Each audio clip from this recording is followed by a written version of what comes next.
Hai, Assalamualaikum. Selamat kembali ke podcast kita Family. Hari ini kita merakamkan episod ke-11. Dan di studio kita hari ini ada Anit Hello, selamat Hari Raya. dan juga Nori. Hai, Assalamualaikum. Podcast kita Family membincangkan perihal yang berkaitan dengan makna serta kepentingan hidup bermasyarakat, menghargai keunikan serta kepelbagaian sesama kita dan meraihkan masyarakat kita yang berbilang agama, kaum, kepercayaan, rupa dan juga keupayaan. Kita menghargai hidup secara inklusif yang mengambil kira keperluan segenap lapisan masyarakat, terutama bagi mereka yang kurang atau berkelainan upaya. So hari ini episod ke-11, kita nak sambung 10 perkara yang kita kutip selama kita menjadi ibu kepada anak neurodivergent dan advocate. So dalam episod ke-9 kita dah cover 2, iaitu You're Not Alone, anda tidak bersorangan, dan continuous learning, pembelajaran berterusan. So hari ini ada 2 lagi topik yang kita nak cover. Dan dengan harapan akan membantulah sesama kita keluarga yang mempunyai anak neurodivergent. Dan juga kerana kita masih berada dalam bulan kesedaran autisma.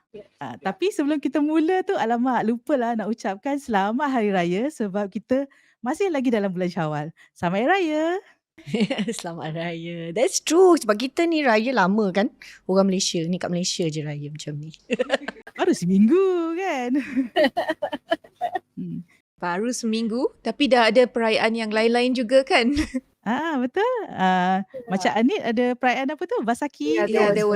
There's been Vaisakhi, there's been Vishu, there's been the Tamil New Year, there's been the Bengali New Year. So kepada semua yang meraihkan, hope you had a good celebration. Itu contoh kan kepelbagaian. Celebration pun kan bukan sekadar kita yang berbeza, perayaan yang berbeza. Untunglah kita kat Malaysia ni kan. Ada banyak perayaan, ada banyak cuti, ada banyak makan-makan. Walaupun tak cuti pun makan best-best. Kan, untung sangat kita kat Malaysia ni. Sebab kalau kita macam Muslim kan, bila kita travel, makanan lain daripada culture lain, budaya lain tak halal. Tapi kat Malaysia apa-apa pun halal kan, walaupun dari budaya dan bangsa yang lain.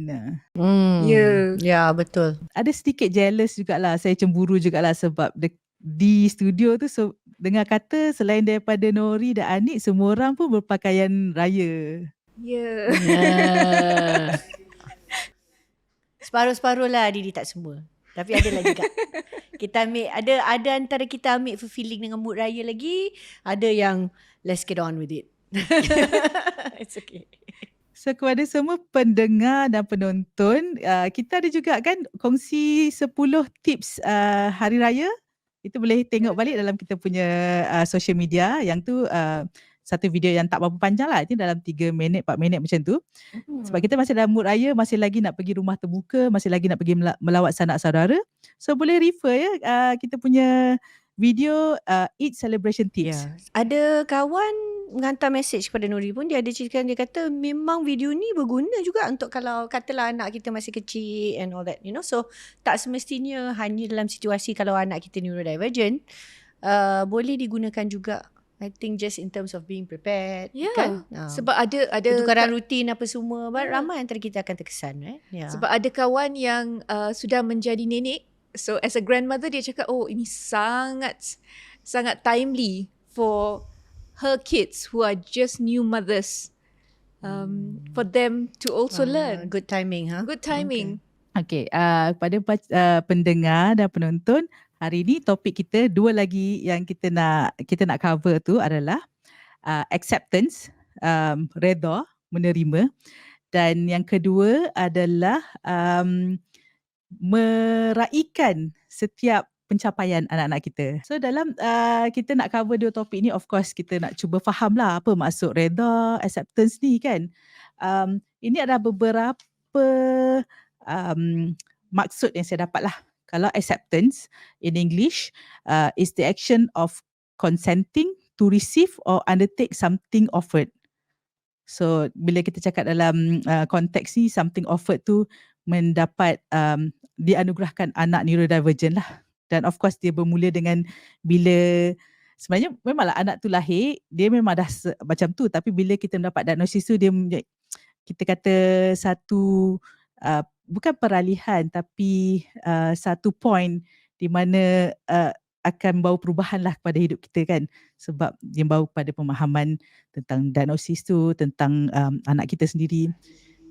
Actually kan Didi, masa dapat diagnosis tu, I think a lot of parents punya hopes ada yang berkecai. And so they have, as a new parent, when you see your child, sometimes you live through your child and you want your child to achieve what you haven't, and bila nampak anak tu rasa macam tak apa, kalau saya tak dapat buat benda ni, anak saya akan dapat buat. And so when a diagnosis like this comes, I have heard of parents saying that memang mereka rasa macam, oh no, will they be even able to do what I was able to achieve? So because they want more for their children than what they have.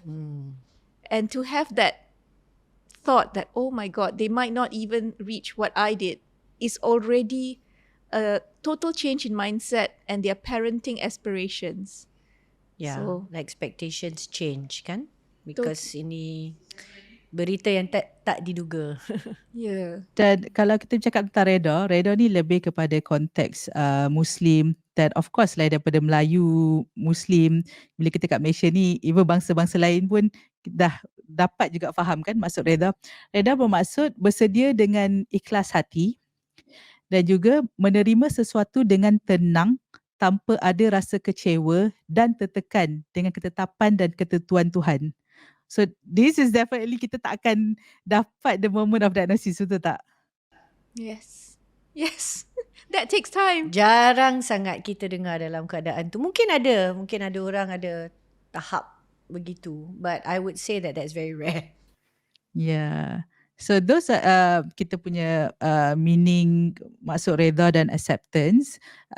Jadi saya nak mula tanya dengan Anit. How is it like to reach level of acceptance kan? Nak sampai tahap kita dah discuss panjang tentang journey kita, perjalanan kita untuk mendapatkan diagnosis dalam episod 5. So kali ni sedikit untuk mencapai level kita nak accept tu. Macam mana tu? Acceptance. Okay. It basically depends on what that parent is facing at that point in time. Kalau parent tu memang dah fikir that there's something wrong, memang dah ada that question mark, that query, that gut, that memang mungkin ada yang not so right with my kid, acceptance may come a little easier, although everything takes time to process. But for another parent who doesn't know any different and who sees their kid as just a kid, just growing up, it is going to be far more difficult sebab mereka akan mula menyoal, kenapa orang lain tidak boleh melihat anak mereka dalam kancamata yang mereka lihat? Why can't they see my child through the lens that I see my child?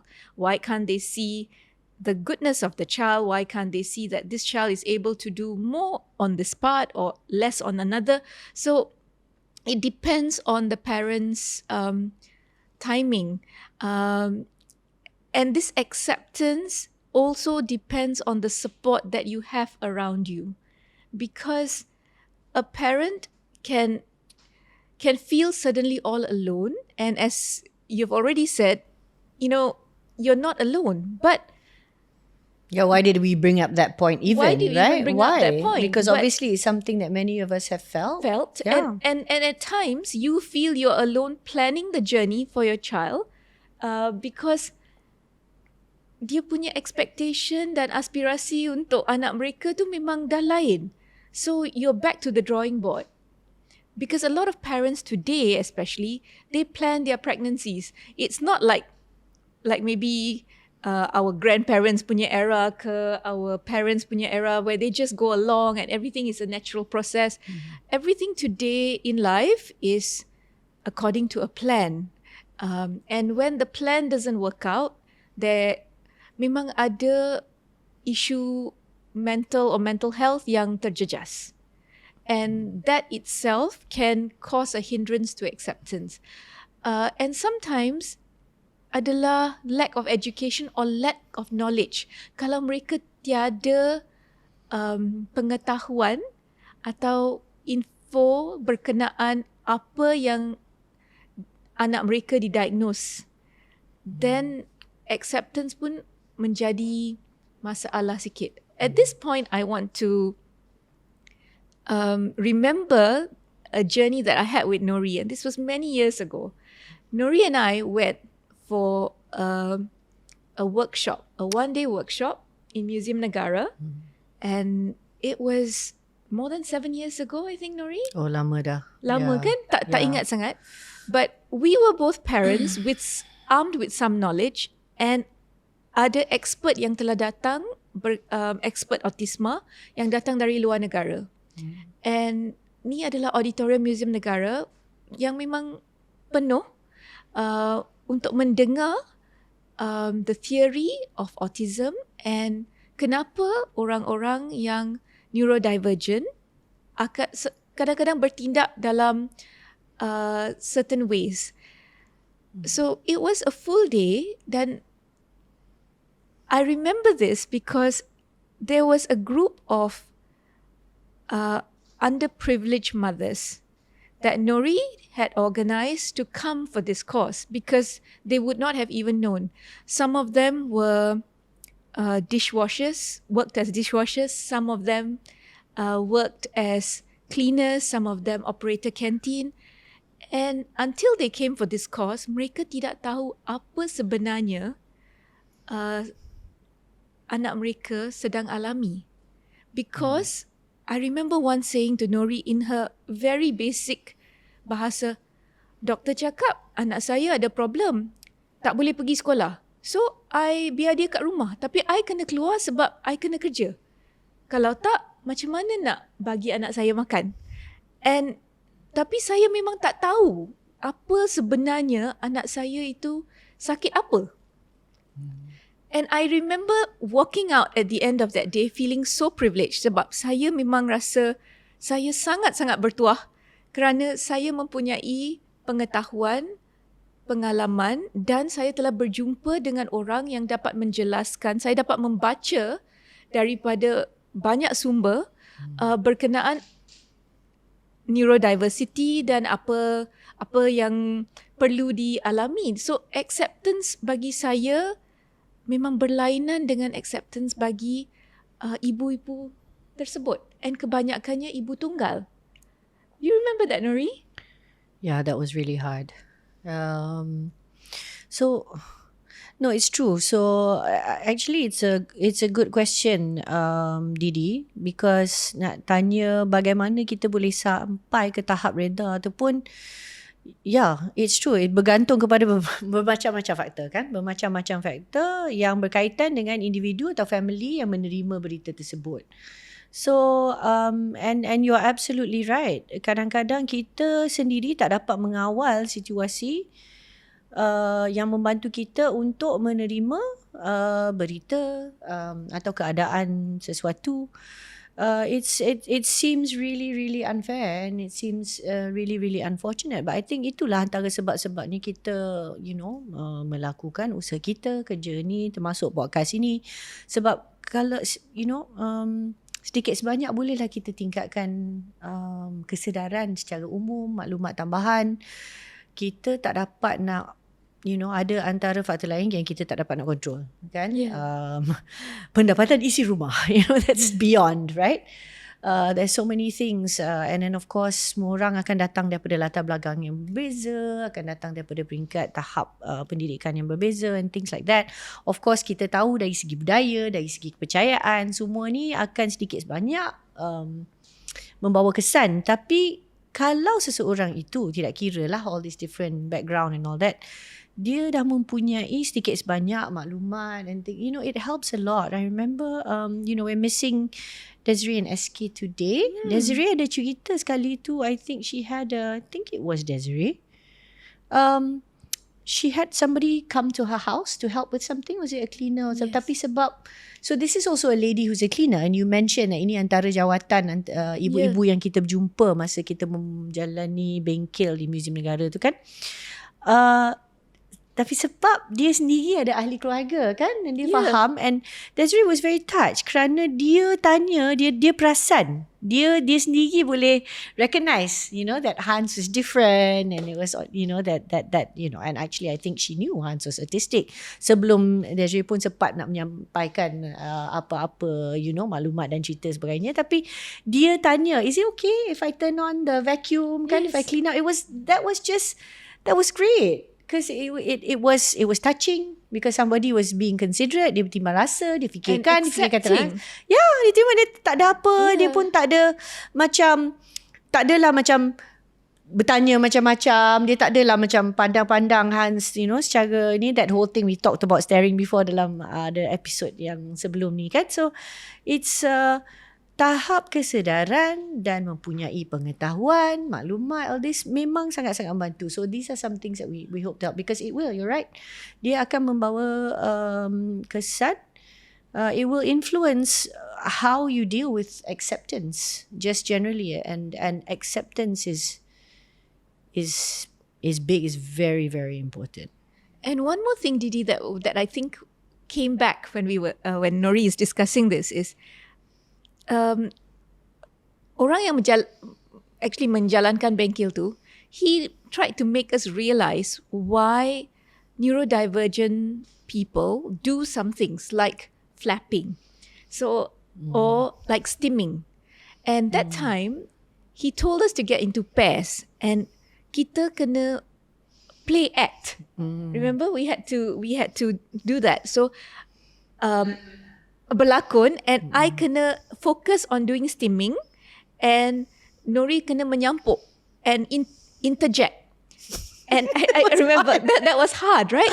Oh my God, that was so hard. Sebab kita dah so focus kan. It's like orang tengah buat skrip. Katalah, if they are film directors or journalists tengah buat skrip. Tiba-tiba, there is a loud sound or someone comes and interjects. Oh my God, you lose your train of thought. You can go berserk. Yeah. And I remember that being so hard that we both laughed, because we suddenly realized, oh my God, that's what we do. And we try to stop the kids from flapping, from stimming, from, redirecting them, because they are so focused on regulating themselves with those acts and those sounds. And well, to me, that was a oh my God moment. Really, really oh my God moment. So knowledge is powerful kan, bila kita faham apa yang jadi sebenarnya kan. Especially like daripada apa yang kita belajar waktu anak kita baru terima diagnosis, and then kita belajar setahun lepas tu, banyak lagi yang boleh tambah. We cannot understand this condition in one sitting kan. It's a lifetime punya learning. And what I can gather from kita punya discussion so far, acceptance journey ni bergantung kepada dua faktor utama lah. Satu, capacity, which of course termasuk faktor support yang kita ada, kita punya keadaan socio-ekonomi and everything. Dan lagi satu, knowledge lah, pengetahuan tentang condition, pengetahuan tentang anak kita sendiri. So banyak mempengaruhi macam mana kita nak capai acceptance. Dan dalam episod lepas, episod yang ke-5 tu, Journey of Diagnosis pun kita dah bincang tentang apa yang kita terima hari ni mungkin berubah sebab kita dapat lagi knowledge baru. Rupanya yang kita faham tu ada sedikit perubahan. Sebenarnya perspektif lain. You're sounding like kakak SK, Didi. Lepas 10 episodes kan, it rub off kan. So so maksudnya pendengar, penonton, kalau terus follow kita punya, akan belajar banyak lagi, akan jadi as wise as kita punya kakak-kakak yang dekat sini. So kita dah bincang tentang perjalanan. Of course, I have to ulang lagi If you want to nak faham lagi ni, tolong tengok episod kelima. Itu kita ada banyak personal account lah from each of us. So I nak tanya Nori, bila kita dah sampai level of acceptance, dah reda tu, apa jadi pada kita punya life? Especially your life lah, bila you dah faham, you dah sampai level reda tu. Okay. Reda, penerimaan secara ikhlas dengan tenang, bukan pasrah. Kita dalam bahasa Melayu ni memang ada perkataan yang berbeza yang berkaitan dengan penerimaan, ya. Kita nak penerimaan yang penerimaan as we said, dan dengan hati yang terbuka, dengan keikhlasan, dengan ketenangan, tak bersoal-soal lagi, tak ada macam we're not fighting it anymore lah. Kalau dalam keadaan pasrah tu, kita tahu kita terima dengan keperitan hati. There's a difference in that word, right? And we don't want you to be at that pasrah level. So when we talk about acceptance, so that's why I think memang sangat penting kita menggunakan perkataan reda ni, ya. Perkataan reda ni ada, kalau kita nak translate to English, of course also there's other words connected to it, right? Like contentment. And in fact, if you can achieve the level of gratitude still, right? Syukur tu, that is like another next level, memang dia akan sangat membantu. Mengapa? Kerana ini akan membawa kesan kepada kita punya outlook, kepada kita punya minda, kepada cara kita berfikir tentang benda ni, cara kita mengambil pendekatan, perancangan. It's everything really. And then also it's very positive.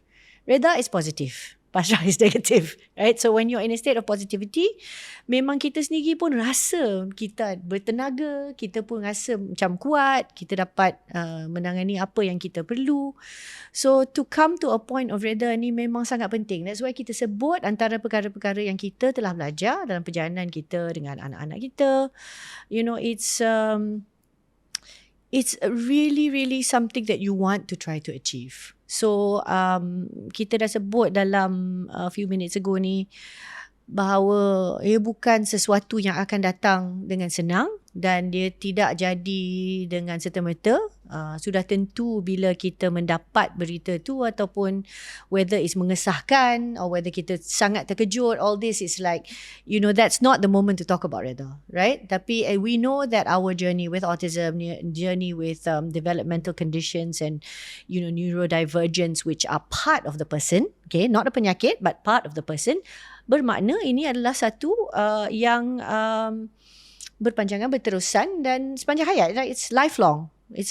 So you need to come to a point of the acceptance of it, because that's how your life is. And I think acceptance helps with so many things, because cuba bayangkan, dalam, katalah kita masih di dalam keadaan di mana kita nak menafikan, kita susah nak terima, kita masih mempersoalkan dan kita marah, sedih, all these things. It's very, very difficult for you to just even live your own life, your own day to day. And the kid and the child feels it. I think that is what Kakak SK and Desiree and Didi and all of us have realized, that our child is so connected to our emotions. Very much so. All children are connected very much to their parents' emotions, but then when you are neurodivergent, you're autistic, very, very often, kerap kali kita tahu antara ciri-ciri autisme ini adalah mereka lebih sensitif. Terlalu sensitif. Dia akan, kadang-kadang dia akan tahu sebelum kita pun dah proses kita punya feeling, kita muram apa, dan dia, anak-anak kita yang akan kadang-kadang bertanya like, what's wrong, whatever, and we haven't even thought like, what do you mean what's wrong? Like, kita belum sampai pada tahap di mana kita sendiri sedar, kan, apa keadaan emosi dan sebagainya. Tapi anak-anak kita akan tahu, and children, especially young children, they're sponges. Yeah, macam they just, and also tak ada filter. Yeah, memang and they're tak ada more filter. pure, they're more straightforward, lurus.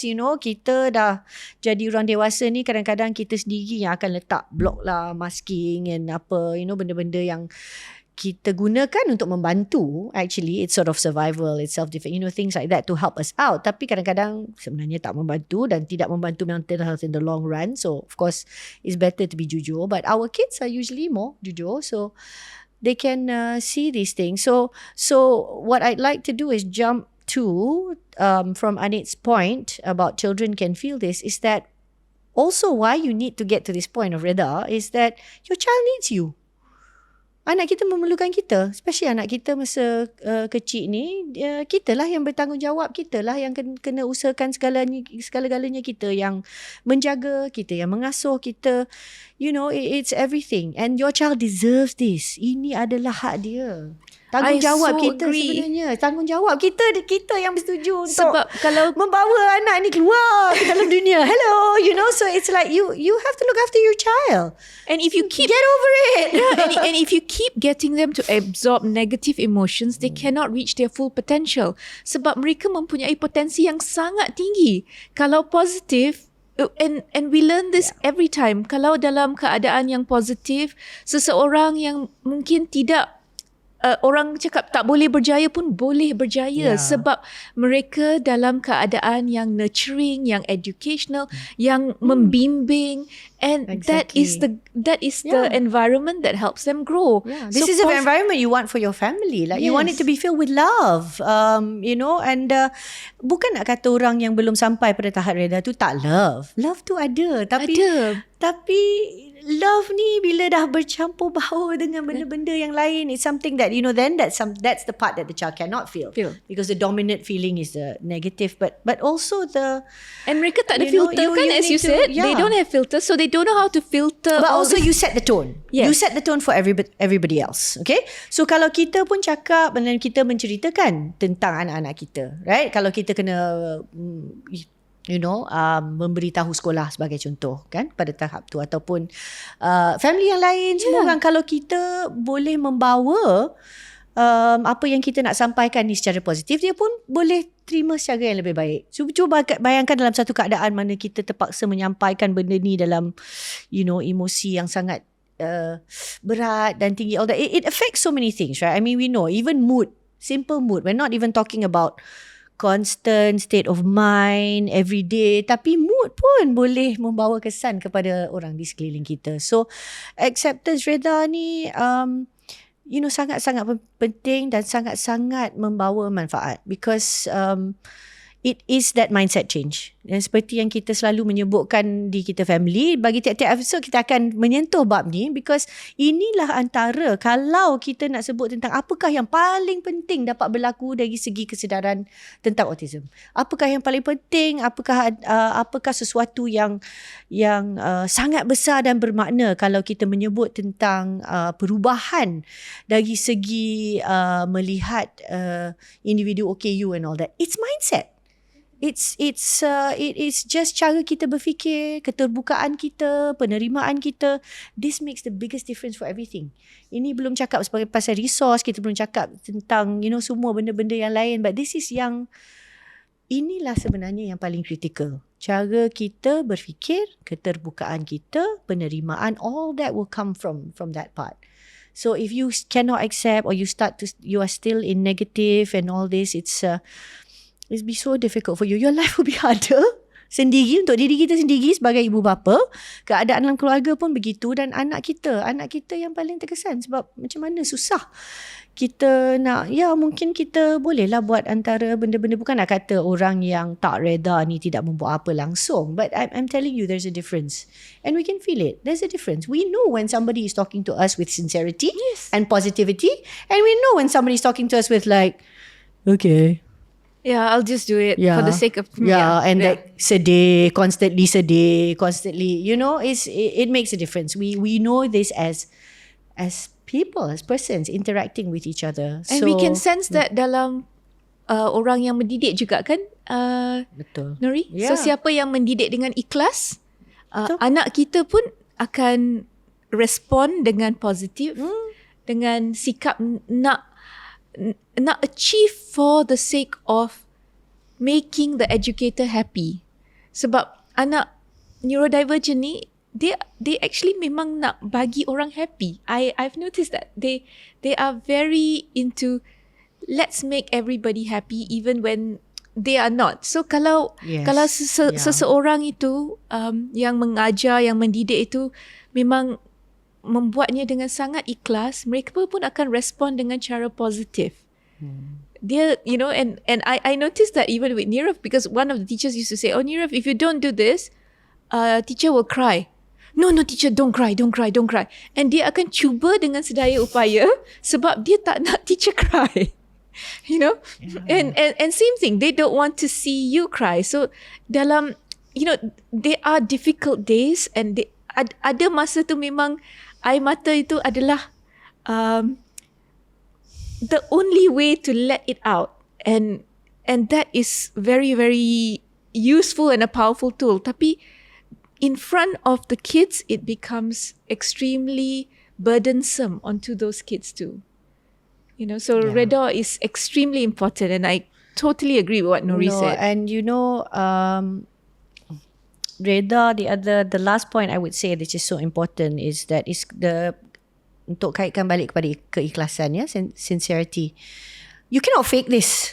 No, you can't. You cannot fake this. So that's why you need to come to a point where betul-betul, you know, kita menjiwai dalam hati kita, in all our whole being and all that. You should, you know, you need to try your best to come to that point. How do you do that?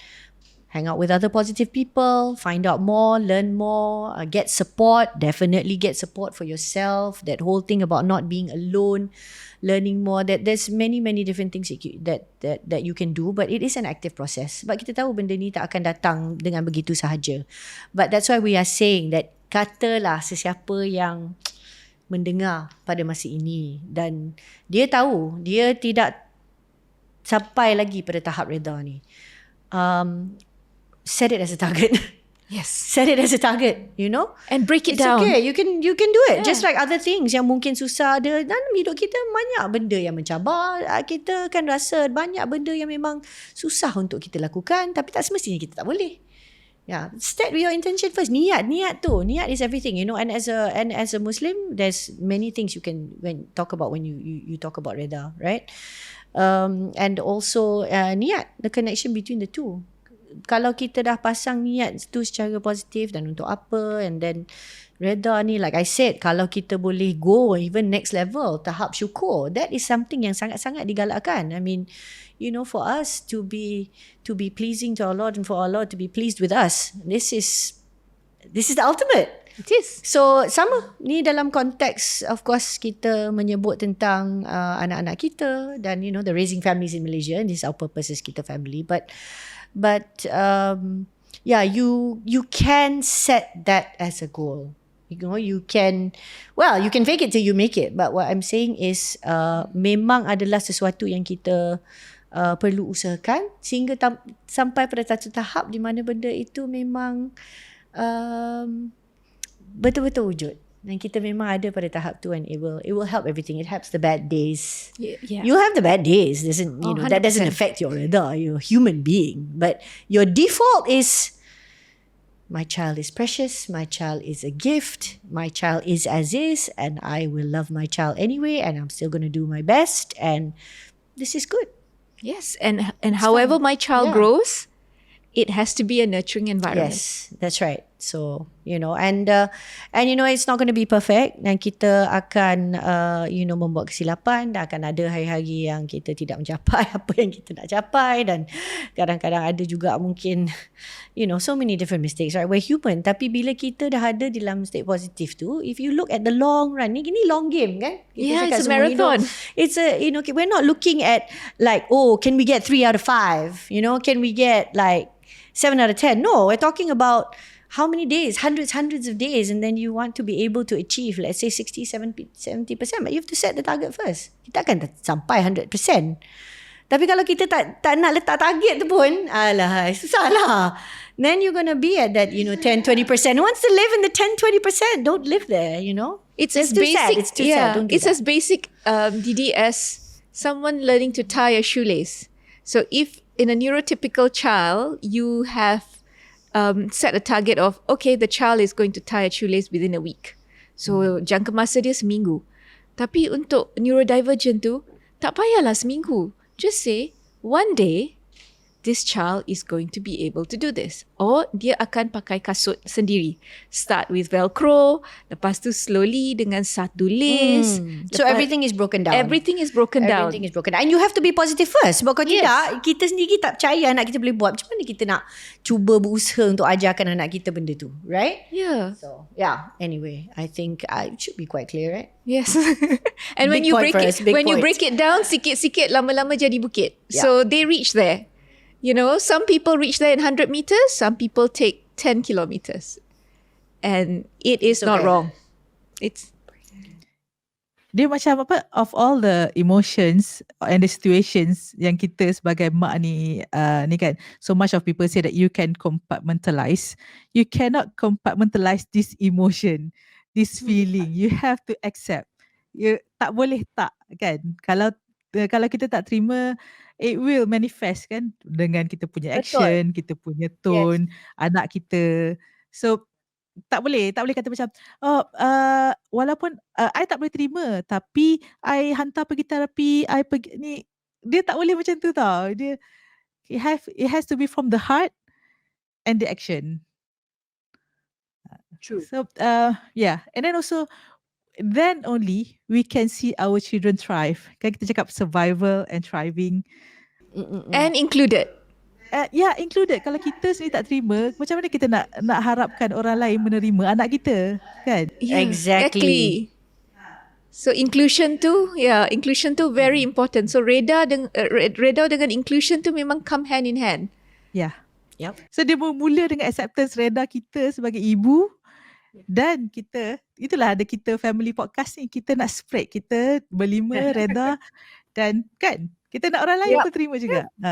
Dengan itu, let's take a break. Kita kembali selepas ni.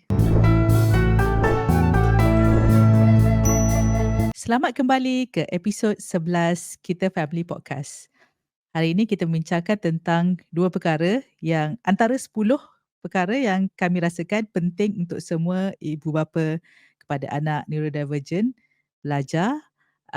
Jadi dua perkara hari ini ialah redha, acceptance, dan juga yang kedua, celebrating all wins, big and small, which is meraikan setiap pencapaian, setiap kejayaan yang anak-anak kita kecapi dan mereka dapatlah.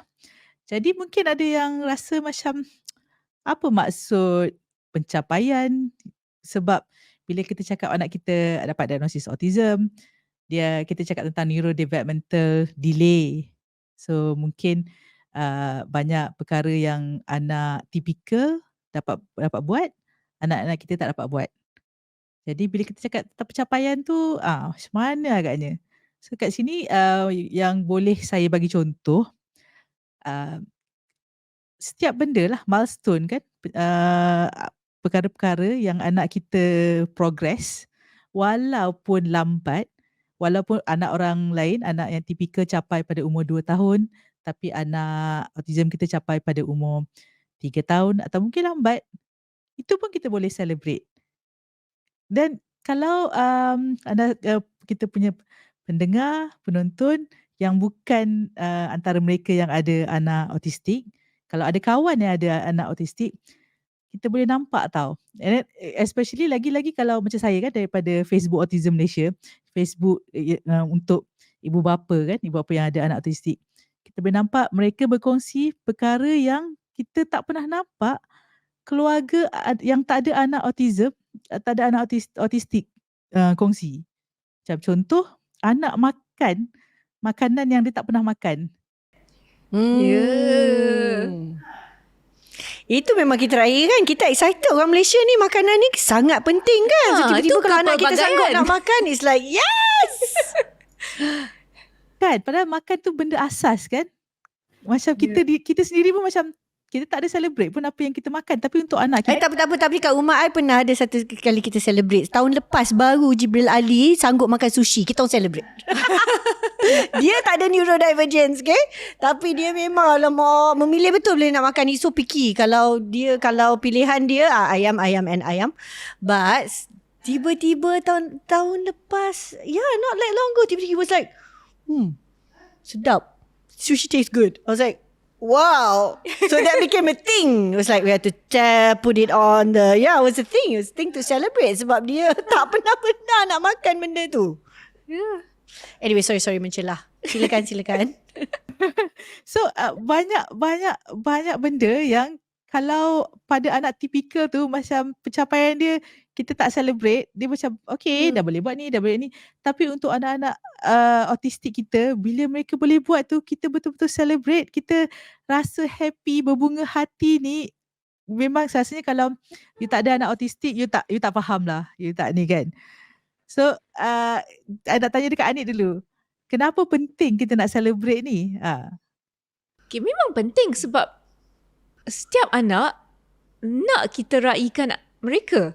I don't know of any child that doesn't want to be celebrated. Oh my God, that's so true. Or All children. Yes. Betul. Big or small, and Yeah. they can be adults and they still want to be celebrated by their parents because for them the acceptance and the happiness of the parents is one of their key moments in life. So kalau keluarga mereka raikan mereka sangat-sangat happy. So it's as simple as, katalah untuk anak neurotypical, kalau biasa untuk naik pentas dapatkan trofi, that is Biasa ke tu? biasa.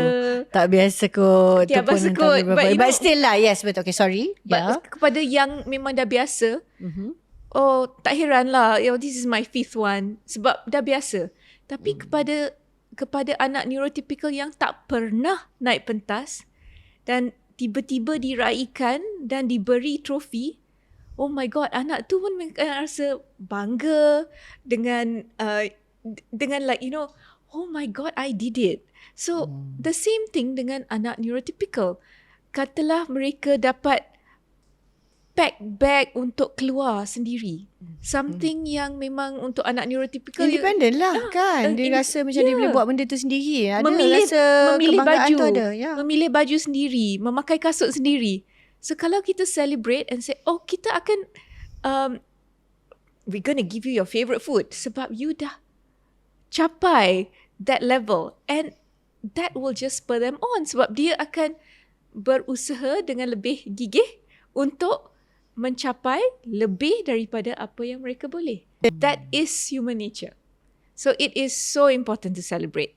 So ada yang memang niat mereka, I want to go somewhere, I want to go playground. Okay, kalau boleh buat ni, kita raikan dengan pergi ke playground. Kita raikan dengan Sebagai motivasi lah. apa yang mereka suka. So motivasi itu satu daripada subjek yang sangat-sangat penting untuk mereka keep going. Sebab I think a lot of people don't realise that anak neurodivergent ni, usaha yang mereka perlu usahakan untuk mencapai sesuatu itu adalah berganda, and I can't even quantify. Memang berganda daripada anak neurotypical. So kalau mereka perlu berusaha dengan lebih gigih, they need to put in so much more effort, they definitely deserve to be celebrated more than anyone else. Sebab dengan usaha yang mereka gunakan, dengan motivasi yang they didn't give up, dan mereka telah mencapai tahap itu. Like a non-verbal child suddenly saying mama. Every mom celebrates the That day, moment. that first word, right? Whether the child is 2, whether the child is 1. Oh my God, the first word. Well, child is 7 Yeah. So if the child is 7 or 14 or 14. or exactly. 15 and they say mama, oh my God, that is a precious moment. Bila kita ada support group kan, kita ada kawan-kawan yang faham kita. So bila kita cerita, sama-sama happy. Bukan mak je happy, kawan-kawan happy. Betul tak? Kita share the happiness, kita sama-sama kan Spread rasa happy joy. lah. Share happiness and spread joy. Memang. It's very, very important to do this. Also, okay, remember how tadi kita menyebut tentang perspektif, and then when we first get the news, expectations dah berubah, kita pun macam terpaksa macam reframe our mind and all this kind of thing. So that's part of it sebenarnya. Yeah. So katalah dulu mungkin kalau anak kita yang neurotypical dan kita ada perancangan dan harapan untuk pencapaian mereka, kan before. So bila kita adjust balik, katalah kita kena adjust to some degree, right? Not everything, but if you do that, then everything that you plan, katalah kita dah plan dan kita mengharapkan, katalah anak kita yang typical, yang biasa-biasa ni kita nak dia target top 10, top 5. Dan kalau dia boleh sampai tahap tu, then of course kita akan raikan lah. Bukan satu pencapaian sebab kita dah letak target. So katalah kita kena ubah perspektif tu dan kata untuk anak kita yang neurodivergent, anak kita yang autistic, okay, maybe kita tak fikirkan dari segi pencapaian di peringkat sekolah and all that, kita fikirkan benda lain. Then kita seharusnya fikirkan macam mana untuk kita raikan jugalah pencapaian yang tu, right? We should translate everything properly. So it's like, okay, I'm not looking at this, it's a different target. So kalau kita ada target yang lagi satu dan target ni kita dapat laksanakan, dapat capai, dan sewajarnya kita raikan juga, right? Especially as also macam Anik kata, in the context of like how difficult is it? Right? So kita mungkin nampak benda tu kecil. Dan macam Didi sebut tadi, kalau untuk anak yang typical, kita tak celebrate pun, kita tak terfikir pun sebab kita expect. Bagi kita rasa memanglah sepatutnya nak celebrate apa. Ini kita dianggap benda yang biasa dan sepatutnya dibuat. Fine, fair. But you know that is not the situation. When it is a neurodivergent child, when anak kita ni mempunyai, permasalahan ke atau cabaran atau memang dia ada limitasi yang tertentu. So kalau dia dapat mencapai dalam keadaan macam tu, then if you think about it, you should celebrate. Yeah. Of course. Not just bersyukur but celebrate. Yeah. We appreciate the effort because kan, it's not the same. It's not as easy as other people. No, it's not definitely at not. all. It's not at all. I mean, you think about it. Also, I mean, even if you just think about yourself, and like, what is it that's difficult for you? Right? What is it that's difficult for you? And if you manage to do it, you also feel quite proud, right? And you want that acknowledgement. And that's the other part of being human. Like you said, of course, all children want to be celebrated All and of them, recognized. yeah. But as a human being, this is what we want. And then kita pun macam rasa, like we feel good lah. Kalau orang lain, kan? Especially kita pun dah terasa mungkin kita dah quietly, kita pun macam, I'm quite proud of myself, But then kalau kita dapat the acknowledgement daripada orang lain, wah, that's like one of the Bangga moments. It's a wonderful thing to happen for a person. So we should make sure that also happens for our neurodivergent, people we love around us. We should do the same. Celebrate it all. Yeah. And I want to add that macam kan kita cuba gembirakan bila kita celebrate, of course we make our child happy, kita celebrate dengan apa yang dia suka. But what it does to us as a mum, kita belajar untuk bersyukur. Sebab yalah, benda-benda yang kalau anak tipikal kita tak fikir tu celebrate, tapi bila kita celebrate, mengajar diri kita untuk bersyukur dan juga mendatangkan kegembiraan pada kita juga. Kita bukan macam fokus untuk bagi gembira anak kita je, kita sendiri, which we of course need it daily. Kita kan? tumpang gembira. Kita pun rasa benda tu pencapaian kita, kan?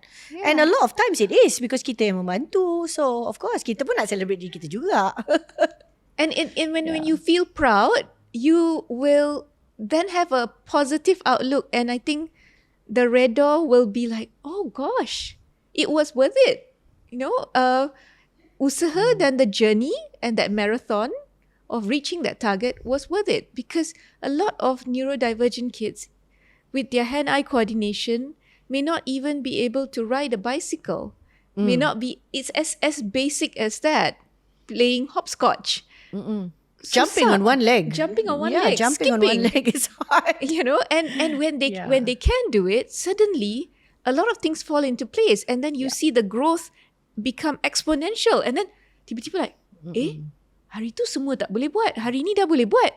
So it then spurs, and success breeds success. Yes, success breeds success, and also membina keyakinan diri, membina jati diri. This thing, confidence and the child's self-esteem. I think sometimes we don't talk about that enough, especially dalam konteks ni. Again, masyarakat Timur ni, Asian and all this, we're not thinking so much about that, but it makes a big difference kalau anak kita sendiri ada keyakinan diri, self-esteem. And I tell you, these are two major problem areas for neurodivergence. This is Absolutely. very well established by a lot of research, a lot of data. Memang kita tahu ini antara perkara yang ada membawa kesan kepada kesihatan mental. So many things, emosi, gangguan emosi, all this kind of stuff, because it's related to that, right? It's related to that whole I'm not good enough, right? Or I cannot do this, or look at everybody around me, and all this kind of, and we keep those things as human beings. Memang sebagai manusia kita merasakan benda-benda seperti itu. So kita jangan lupa juga sungguh pun, because especially kalau dalam bila kita menyebut tentang individu yang tidak boleh berkomunikasi dengan cara yang biasa, right? They are maybe non-speaking, or it's very difficult for them to express their emotions. It doesn't mean they don't have the emotions. Oh, they do. They definitely have those emotions. You know, again, that fitrah of being human includes having the feelings and the emotions. So kita nak membina jati diri, kita nak membina keyakinan juga. These things are just as important for all children, and lagi I think even probably more important. You know, like my niece Aisha. Hi Aisha. I'm going to do a shout out to Aisha. Because, you know, Aisha has Down syndrome, but Aisha has, the confidence and the self-esteem. I used to say, I wish I had as much as she had, like in just her one hand. Because generasi kita kadang-kadang, you know, when our generation, when we grew up, I'm like sort of like Gen X, Y, like, you know, born in the 70s. I don't think, like, you know, and we were raised with this kind of awareness about, you know, betapa pentingnya benda-benda seperti ini, and I give grace to my parents, but at that time kita tak sebut tentang benda macam tu. Macam sekarang lah, macam siapa kenal perkataan mindful ni, siapa kenal perkataan self-care apa ni, semua tak wujud masa kita membesar kan. So ni antara benda-benda seperti itu, Just which do is it. the That was confidence it. and all this kind of stuff. And it makes such a difference. I tell you, I mean, y'all got to meet Aisha and see all the amazing things she has achieved, you know, from, you know, being raised by, you know, a mother who poured everything into just making sure that this girl knows that she is valuable and loved and amazing, and amazing things happen. And amazing she can things do happen everything. because of that, like your attitude towards the person. Right? Your attitude towards the person. So celebrating tu ada berkaitan dengan tu. And you know, Didi, I don't know if you were going to ask me, but when we were preparing, we were discussing this topic kan. What was the question? About, apa ada terlebih-lebih ke? Okay. Over celebrating. Oh. Is there such a thing? Yeah, is there Can such a we thing? over celebrate? Okay, I think if you ask that question, can we over celebrate full stop untuk semua orang? Yes. Yes. Right? Memang ada tahap di mana mungkin keterlaluan, or you know, terlalu banyak or whatever, but let's not forget, kita sedang menyebut tentang anak-anak kita yang neurodivergent, orang yang kita kenal, you know, and so specifically this month autistic, right? Dalam konteks ini, it's not about that. Okay, it's about what you had said yourself before, which is about syukur. Yeah. You know, and Gratitude. really, really remembering that when we say celebrate wins, big and small, these are things yang it is, the small things is actually very big things now. You know, like so many things we have spoken about, from trying new food, being able to tie your shoes, you know, packing your bags. Benda ni kita tak boleh macam just take for granted and ambil senang ke macam tu bila kita ada anak yang neurodivergent. Lain. Kita memang perlu berusaha lebih. Kita perlu memikirkan cara yang berbeza-beza, cara yang kreatif. So many different things yang, you know, yang memerlukan terapi, yang memerlukan intervensi, yang memerlukan kepakaran kadang-kadang untuk membantu anak kita untuk capai pada, you know, capai sesuatu yang terlalu mudah untuk orang yang typical. I mean, we're supposed to be able to be born to be able to speak, right? Yeah. Tak nak ajar apa, actually anak kita sepatutnya dia terus makan, you know, mengeluarkan bunyi-bunyi, bersuara, nyanyi-nyanyi, all this kind of thing. Itu yang kita expect. Tapi bila anak kita tak dapat, right, dan kita terpaksa cuba berusaha dengan segala, I mean, seriously titik peluh everything, right? And if you have to send to a speech therapist, how much effort is that? How much do you have to invest in that? It's so much. So, of course, you have to celebrate that moment when you hear mama, the moment when you hear, you know, mama or papa or something else, or like, I want that. Exactly. I want that. Right? Exactly.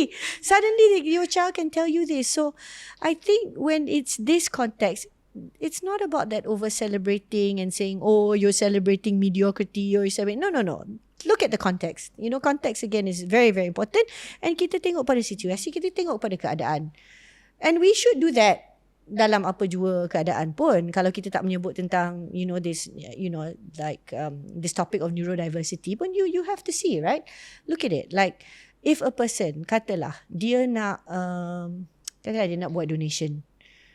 Okay, ataupun kita membandingkan anak kecil atau student yang membuat donation berbandingkan dengan orang korporat yang dah berjaya, dia nak menyumbang ke something, right?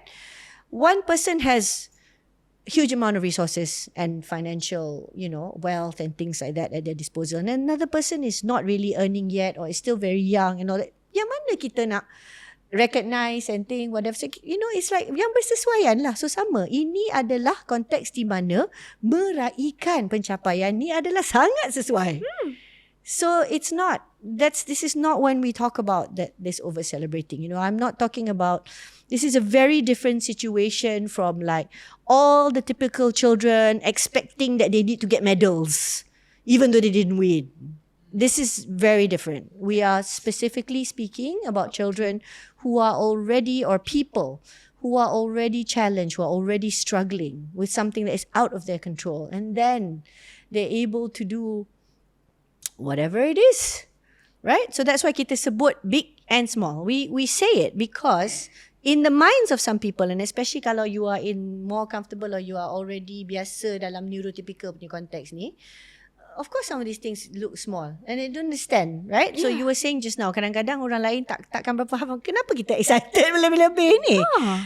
Tapi inilah sebenarnya kenapa kita excited, because it is pencapaian. It's not small anymore, right? And usaha untuk mencapai tahap itu adalah, it's so huge. So we've said that, right? So it's all of that, connecting that back, and again the syukur. Again and again, because if you and we know this in all different types of research, in all different faiths, or even if you're not faith but you are science based, look at the evidence. If you live a life of gratitude, everything is better. And everything is better. And celebrating means we can move ahead. Kita tidak stuck pada benda yang sama yang tak boleh buat.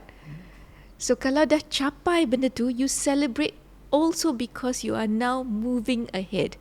Whether you reach the next level, the next destination, that's not assured. No faith assures you of that. Exactly. But the fact is you reached here and you are on to the next stage. Yeah. We don't know whether you're going to get that. We acknowledge that. Recognize that. Yeah. One final question. Can we reach this ability to celebrate, to see the good in all the achievements, all the pencapaian anak-anak kita, kalau kita tak accept, tak redha? Oh, susah tu. Memang. Atau kita celebrate pun again lah macam apa ni? Half-hearted. Kan? Right? It's not. Yeah, you won't lah. Or it's one of those where orang kata, senyum tak sampai ke mata, it's macam tak ikhlas lah. Kalau and itu bukan sebab orang tu tak nak ikhlas. Sebab tak boleh. Dia belum sampai pada tahap tu, so it's hard. So a lot of these points that we're talking about is very interconnected, right? If you're lonely, it's going to be very difficult for you in this journey because you feel that you can't do it. Yes. You just cannot do it. If you don't keep learning, you don't have enough of the information. If you don't try to get to a point of like an acceptance with an open heart, you are going to be in a negative space. Everything is harder to do, and if you don't celebrate and express gratitude and acknowledge and recognize achievements, you're going to be stuck, right? Or you just, it's you don't have that motivation to progress, and you don't have the milestones to see that you are making progress, right? So everything is connected and helps out, right? So we're going to move on to talking about all the other points later on, right?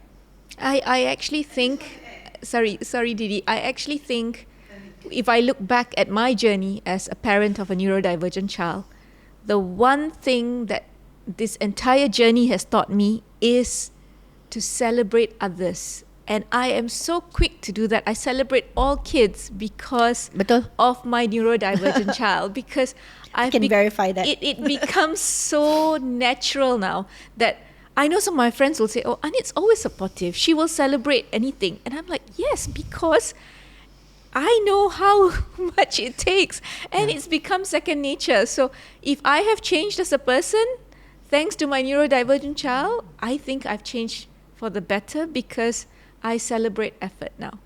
Yeah. And I acknowledge the journey of getting there. And, humility is not a bad thing, huh? It Right? isn't. So all these things are reminders to us again. I mean, I think the one thing that we do get when we face difficult situations is we feel a bit humbled, right? Oh, But humility absolutely. is a good thing. It's a good thing. Apa, tak ada apa salahnya, dan sebenarnya mungkin sesuatu yang perlu kita belajar kan untuk sikap rendah diri sedikit, bersyukur, tidak bongkak atau terlalu angkuh. Dan inilah keadaan hidup yang akan membawa kepada fikiran seperti ini sebenarnya, right? So dia akan membuat kita bersyukur, and we should. And so janganlah sampai kita terpaksa bersyukur. Why don't we just bersyukur? Just be happy. Just get there already, right? Why does everybody have to force you to do something? Just be in a good place, God willing, and with all your efforts and everything. Just life is a little bit easier. Make it a bit easier for yourself. And when you bersyukur, it boomerangs back. It comes back. You send out the positive vibe. You inspire someone else. And if you say, keep going, you get there. And they do. And then they inspire somebody else. And then orang lain pun dapat manfaat. It goes, and one day it comes back. And that is the beauty of meraikan kepelbagaian. And meraikan anak-anak kita yang semua adalah a gift. So kita perlu bersyukur. Betul. I just want to add, I takut nanti orang ingat kita cakap pasal celebration ni, tiap-tiap kali anak kita do something, kita buat party. Oh, tak ada.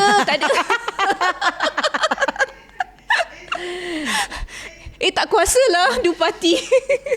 Itulah I takut nanti orang ingat macam, oh okay lah, dia boleh lah nak party selalu, nak ni. No, it's not that. I think it depends on the child as well, and of course bukan semua pada skala yang besar. Dia ada banyak skala. Macam saya ada dua orang anak kan. So macam yang kakak dia lebih pada, dia tak boleh sangat bising-bising, dia tak suka. Kalau adik dia suka attention, like lagi besar lagi ni. Kalau kakak dia kena bisik-bisik je, something special, more personalized, dia suka macam tu. So of course as we build the connection dengan anak kita lagi faham, kita boleh tailor lah cara kita meraikan kan each things that we want to celebrate. Sometimes it's just a card. Kan Didi? Sometimes it's just like, you did great. Even if it's a flashcard or a bookmark or something to say you did great. That is celebrating, kan? Like, you're awesome. Yes. Everything Sticker. Everything is awesome. Emoji dekat WhatsApp je ke? So those things are words of encouragement, words of praise. So Or a change in routine. Sebab hari-hari ada routine kan? And then kalau, okay, today we are celebrating. So we're going to have a change in routine. And we're going to have half an hour of music time or extra play time. That is celebrating too. yeah, exactly. So we have covered 2 points today. Acceptance. Kalau in Malay kita prefer reda lah daripada pasrah kan, reda. And then celebrating all wins, big and small, meraihkan setiap pencapaian anak-anak kita. So dah total 4 points. Kita harapkan semua pendengar dan penonton kita dapat sedikit sebanyak lah idea 4 perkara yang kita dah kongsi ni. Kalau ada apa-apa soalan, rasa nak penerangan lebih ke apa, mungkin boleh komen juga kan. InsyaAllah kalau kita boleh jawab dalam episod-episod yang akan datang ataupun dalam social media post kita. So akhir kata daripada Nori dan kemudian Anit. No, I'm good actually. But I like these 2 points because I think dia memang sangat critical lah. Dan ni berkaitan kepada usaha kita sendiri. So I just want to say that memang tak mudah. Yeah, like we're talking about it now, like kita semangat betul nak suruh orang buat benda-benda ni. I think we recognise that dia tak mudah untuk kita sampai pada tahap ni. Memang tak. Reda ni tak akan datang begitu saja. So I'm just repeating that a little bit, but I want to acknowledge that, you know, it's hard. It's hard, but I think hard things are very meaningful, and then when you get to achieve that also, it's extra special, lagi bermakna. Sama dengan they celebrating, you know, kadang-kadang memang kita tak rasa nak celebrate pun. Nak celebrate apa, kan? And then kalau kita dengar, betul, kita akan terdengar kadang-kadang bila anak-anak orang lain yang diraikan, and then itu antara benda-benda yang kita harapkan dulu, right? Ataupun kita fikirkan, alah, you know, kita dengar orang dapat all this, and it's like kita tak tahu kalau anak kita akan you know, mungkin itu beyond, kan? Itu tak di dalam